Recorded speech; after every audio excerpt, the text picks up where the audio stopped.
बिस्मिल्लाहिर्रहमानिर्रहीम। अस्सलाम वालेकुम। आप यूट्यूब चैनल देख रहे हो, मेरा नाम है अब्दुल रहमान। नाज़रीन, आज 16 जून है। आज इस्लामाबाद से कुछ ताज़ा तरीन ख़बरें, पाकिस्तान की इकॉनमी के हवाले से भी कुछ ख़बरें आपको देंगे, और एक नया जो रात को बम गिराया गया है हुकूमत की तरफ से, जो कि मार्चें कर कर के नहीं थक रहे थे, लॉन्ग मार्च और महंगाई मुकाओ मार्च, इस तरह की मार्च, और पूरे 3.5 साल इन लोगों ने यही बयानिया रखा कि जी इमरान खान ने मुल्क की मैशत तबाह कर दी है, गरीब जो है वो मर गया है, माओं के पास बच्चों को पिलाने के लिए दूध के पैसे नहीं है। तो ये बयानिया रखा इन लोगों ने, लेकिन रात को 24 रुपए पेट्रोल महंगा कर दिया। और आज इमरान खान साहब ने इस्लामाबाद बार में जो है वकला बार से खिताब किया है। उसी दौरान मरीम नवाज शरीफ साहब की पेशी भी थी। मरीम नवाज शरीफ साहबा ने प्रेस कॉन्फ्रेंस में सवालात में जवाब देते हुए क्या कहा मुल्क की माशियत के बारे में, वो भी आप लोगों के सामने रखेंगे। और इसके साथ साथ हमारे जो फॉरेन मिनिस्टर हैं बिलावल भुट्टो साहब इस्लामाबाद पहुंच गए हैं ईरान के विजिट के बाद, और उन्होंने एक ताज़ा तरीन बयान दिया है पाकिस्तान के रिलेशंस के हवाले से, जियो पोलिटिकल सिचुएशन को समझते हुए मोहतरम बिलावल भुट्टो साहब ने बयान दिया है। वो भी आप लोगों के सामने रखेंगे। इस वीडियो की अहम डिस्कशन चलती रहेगी। इससे पहले अगर आप लोगों ने चैनल को सब्सक्राइब नहीं किया तो रेड बटन को प्रेस कर लें और बेल आइकॉन को प्रेस कर लें, ताकि लेटेस्ट अपडेट्स आप लोगों को मिलती रहे। जो हमारा ताल्लुक है ऐसे ही जुड़ा रहे। सबसे पहले इमरान खान साहब ने आज जो वकला बार से खिताब किया है, इसमें 2-3 बड़ी इंपॉर्टेंट बातें उन्होंने की। उन्होंने कहा कि जी DGISPR साहब ने जो मौक़िफ़ दिया है, जिस पे मैंने कल भी आपको ब्लॉग में कुछ बताया, और DGISPR साहब ने मौक़िफ़ दिया और बार-बार देने की कोई वजूहात जो है वो अभी तक सामने नहीं आई। वही मौक़िफ़ जो है उन्होंने दोबारा दिया, और जो इस दफ़ा उन्होंने मौक़िफ़ दिया कामरान शाही साहब के प्रोग्राम में, उसमें और पहले वाले बयान में काफ़ी चीज़ें जो है ऊपर-नीचे थीं। हालाँकि जो पहले DGISPR की प्रेस कॉन्फ्रेंस थी, उसमें उन्होंने कहा था कि जी मदाखलत हुई है और साजिश के बाद ही मुदाखलत होती है। और फिर जो है उस बयान के ऊपर बहुत ज़्यादा रद्द-ए-अमल आया पीटीआई की तरफ से। असद उमर साहब ने भी कहा शो में बैठ के कि जी ये DGISPR साहब कौन होते हैं ये बताने वाले कि जी साजिश नहीं हुई है। आपके पास कौन-सी कानूनी जो है आपके पास ज़रिया है जिससे आप बता रहे हैं कि जी आप ये साजिश नहीं हुई है, कोई हुकूमत जो इस तरह नहीं गिराई गई। आप सिर्फ राय दे सकते हैं, आप हतमी फैसला जो है वो नहीं दे सकते। तो आज इमरान खान साहब ने, कल रात भी उन्होंने अवाम के सवालात दे रहे थे तो उसमें उन्होंने क्लियर किया। फिर आज उन्होंने जब वकला बार से खिताब किया इस्लामाबाद, तो उन्होंने इसके ऊपर बहुत ज़ोर दिया। उन्होंने कहा कि DGISPR साहब ये फैसला करेंगे कि ये साजिश थी या मुदाखलत थी। ये कौन होते हैं, इनको ये फैसले की तो इजाज़त ही नहीं है, तो सिर्फ अपनी राय दे सकती हैं। हम तो बारहा कह चुके हैं, सदर पाकिस्तान ने पहले भी जो है कहा, और फिर मैंने भी बाकायदा ख़त भेजा, हमने कमीशन बनाने की अपील की, लेकिन अब दोबारा जो है ख़त लिखा है चीफ जस्टिस ऑफ पाकिस्तान को, और उन्हें चाहिए कि इसके ऊपर एक आज़ाद कमीशन बनाएं, और इसकी जो ब्रीफिंग है वो पूरे पाकिस्तान को जो है दिखाई जानी चाहिए, और बाकायदा सबको पता चलना चाहिए, और दूध का दूध पानी का पानी होना चाहिए। उसके साथ साथ इमरान खान साहब ने फिर इकॉनमी के हवाले से बातें की कि जी मुल्क जी की जो ग्रोथ है, जो इक़्तिसादी सर्वे की रिपोर्ट आई है, वो 6% ग्रोथ आ रही थी।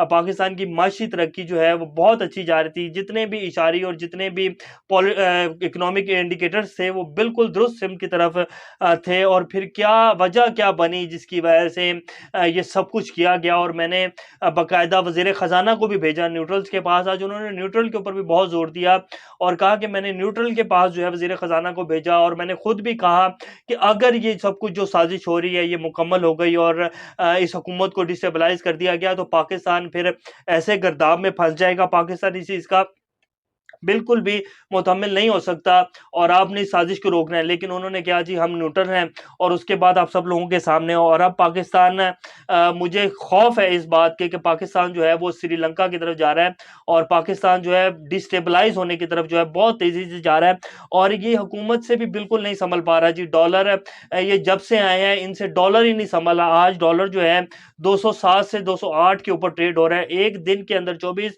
घंटे के अंदर एक 1.5 रुपए जो है पाकिस्तान का जो रुपया है उसकी कदर में कमी आई है, और डॉलर 208 रुपए में इंट्रा बैंक मार्केट में ट्रेड हो रहा है। 27 से 28 रुपए पाकिस्तान का जो रुपया है वो गिर गया पिछले 2 महीने के अंदर। और ये रेगुलर जो है पेट्रोल की प्राइसेस बढ़ाए जा रहे हैं। 24 रुपए पेट्रोल की प्राइस बढ़ा दिया, 234 रुपए, और 60 रुपए डीजल की प्राइस जो है वो बढ़ा दी है। तो ये इस टाइम जो है इकोनॉमी की सूरत हाल है। मुफ्ता साहब से सवाल किए जाएं तो वो सवालात को पास कर देते हैं, फिर वो गालियां देना शुरू हो जाते हैं। अगर उनसे कोई सीरियस नोयत का क्वेश्चन कर लिया जाए, उनके बिजनेस के हवाले से क्वेश्चन कर लिया जाए, तो वो जो है गालियां देते हैं। तो ये हमारे मुल्क के वजीर खजाना है। और फिर हमारे वज़ीर ख़ज़ाना साहब 2 दिन पहले जो प्रेस कॉन्फ्रेंस की है उसमें ये बाकायदा कह चुके हैं कि जी कोई भी मुल्क जो है हमें पैसे देने के लिए तैयार नहीं है सिवाय IMF के। और IMF जो है वो रेगुलर कहे जा रहा है कि जी आप बजट में जो तरमीम हम कह रहे हैं वो आप करके लाएँ, और IMF जो है डिक्टेशन दे रहा है कि पाकिस्तान को भी इस तरह चलाना है। पेट्रोल जो है वो इस हद तक बढ़ चुका है। आज पाकिस्तान के मुख्तलिफ शहरों में लोगों ने अपने रिक्शे जलाए, जो रिक्शा यूनियन है उन्होंने कहा कि जी हम किस तरह अपने बच्चों का पेट पालेंगे। पूरे मुल्क में जो है एक आग लगी हुई है महंगाई की, और आवाम जो है गरीब आवाम जो 1000 या 1200 रुपए दिहाड़ी कमाने वाला मजदूर है वो अपने बच्चों का पेट कैसे पालेगा, और कितना खून चूसा जाएगा इस मुल्क की अवाम का। गोश्त जो है अवाम की हड्डियों से नोचा जा रहा है और बुरी तरह नोचा जा रहा है, लेकिन किसी को एहसास नहीं हो रहा। प्रेस कॉन्फ्रेंस करते हैं हमारे वुज़रा हज़रात बैठकर ठंडे कमरों में, अच्छे-अच्छे 20-20 30-30 हज़ार रुपए के सूट पहन के बैठे हुए हैं और प्रेस कॉन्फ्रेंस कर देते हैं कि जी मुश्किल फैसले लेने पड़ेंगे। मुश्किल फैसले अगर आप लोगों ने लेने हैं तो आपकी जो ब्यूरोक्रेसी है, जो 19वें 20वें 21वें 22वें ग्रेड के जो अफसरान हैं, पूरे मुल्क की जो अफसरशाही है, उन लोगों की तनख्वाहों में से आप जो उनके अलाउंसेस हैं, जो उनको 600 लीटर पेट्रोल, जो उनको हज़ारों की तादाद में जो यूनिट फ्री दिए जाते हैं, उन लोगों के अलाउंसेस, उनके पेट्रोल के जो अलाउंसेस हैं वो बंद करें। लेकिन वो फैसले कहीं नहीं किए जा रहे। वज़ीर आज़म हाउस में उसमें खाने चल रहे हैं, उसमें लल्ले-तल्ले चल रहे हैं। 8-8 10-10 करोड़ रुपए लगाकर जो है वज़ीर आज़म हाउस में स्विमिंग पूल बनाए जा रहे हैं। तो ये इस तरह के लल्ले-तल्ले जब होंगे तो आवाम तो फिर अपना गुस्सा निकालेगी, और आवाम फिर यही कहेगी कि जी उसी तरह मार दें, में एटम बम गिरा दें, इस मुल्क को वैसे ही खत्म कर दें। ये क्या आप लोगों ने ड्रामेबाजी पकड़ी हुई है कि थोड़ी-थोड़ी देर बाद जो है पिछले 15 दिन के अंदर 84 रुपए जो है पेट्रोल की कीमत में इज़ाफ़ा कर दिया है, और इसी तरह जो है डीज़ल की कीमत में इज़ाफ़ा किया गया है। और कितनी महँगाई की जाएगी। मरियम नवाज़ शरीफ साहिबा कहती हैं कि जी मुल्क को जो है मुश्किल फ़ैसले ले रहे हैं वरना मुल्क दिवालिया हो जाएगा। आप लोगों की जो अरबों रुपए की जायदादें हैं, जो अरबों रुपए की करप्शन की हुई है, वो पैसे तो आप लोग वापस नहीं कर रहे हैं। आप डेली जो है पेशियाँ भुगत रहे हैं और आप कह रहे हैं कि जी अवाम के लिए मुश्किल फ़ैसले लेंगे। आप लोग जिस तरह के फ़ैसले ले रहे हैं मुल्क तबाह हो जाएगा अगर इसी तरह ये मुल्क चलता रहा।